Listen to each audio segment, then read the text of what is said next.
We have a very, very special guest on the line.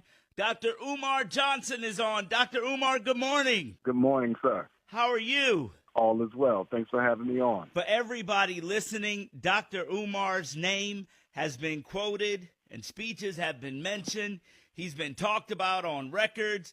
He is the guy that understands more about what this country is going through as it relates to African Americans than anyone else.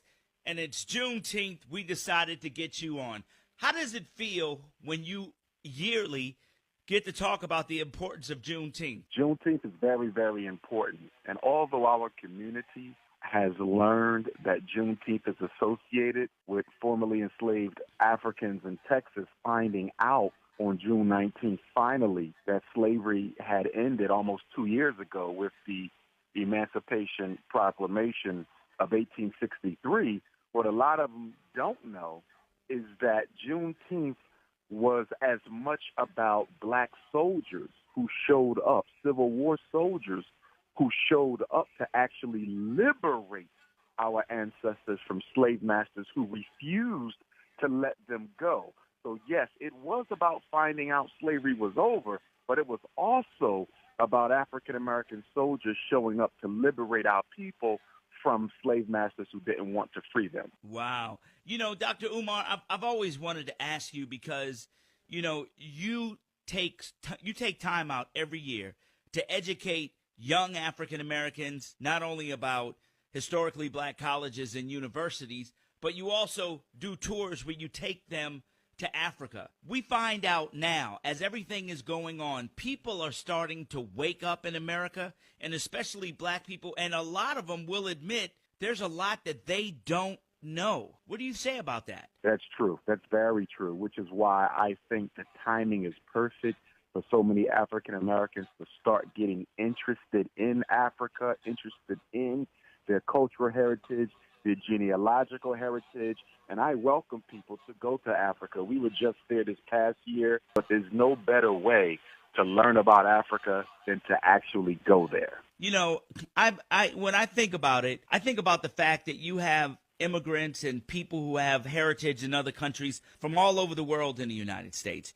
You know, it's not uncommon for Japanese to celebrate, or the English or the Italians or the French or anywhere else in the world to celebrate their heritage. But for us, it's not just about the heritage of a country. It's more about the heritage of a people in a continent with several different countries. Does that make it more difficult for us? The fact that we're from so many different places in Africa and not just from one country? For some people, it does get complicated. For me, it doesn't. And I'll tell you why. As you just mentioned, we come from so many different nations and ethnicities on the African continent. There was no respect paid to cultural heritage when they decided to mate the man with the woman. So any one of us can be a composite of 15, 30, 75, 100 different African ethnicities within a single person. So for me, just knowing I'm African is good enough, because you won't be able to limit us to one nation. We belong to so many. So when I go to Africa, no matter where I go, and I've been all over the continent, I feel at peace, because African Americans are truly the Pan-African people. We are a conglomerate of everything the continent has to offer. One last question. Where do you think our country is headed? So much change is being made.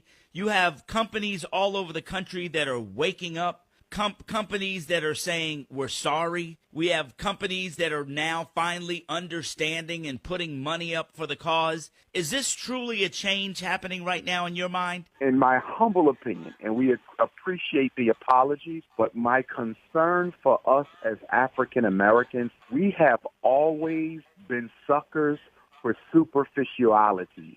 We have always been suckers for cosmetic surgery. And although we can appreciate Aunt Jemima Pancakes changing its name and changing its logo, we can appreciate the Confederate flags that come down. We can appreciate the statues that get removed, but that's cosmetic surgery. America doesn't need cosmetic surgery. America needs deep, invasive surgery. America needs a heart transplant. America needs a kidney transplant. And so what we're looking for after these superficial changes are made, we need substantive change. Substantive change. We want mandatory minimum sentencing for police who kill unarmed African Americans. We want student loan debt forgiveness. We want an end to gentrification, an end to miseducation. We want to change to the criminal code. Those are the things that would be meaningful for African Americans and not just empty symbol removals. Ladies and gentlemen, Dr. Umar Johnson. Dr. Umar, thank you so much for joining us. I truly appreciate you, my brother. Thank you, my brother. Happy Juneteenth. All right, happy Juneteenth, everybody. And I got a question as we move forward. So many people are waking up in our community, but I got to ask you a question. How black are you?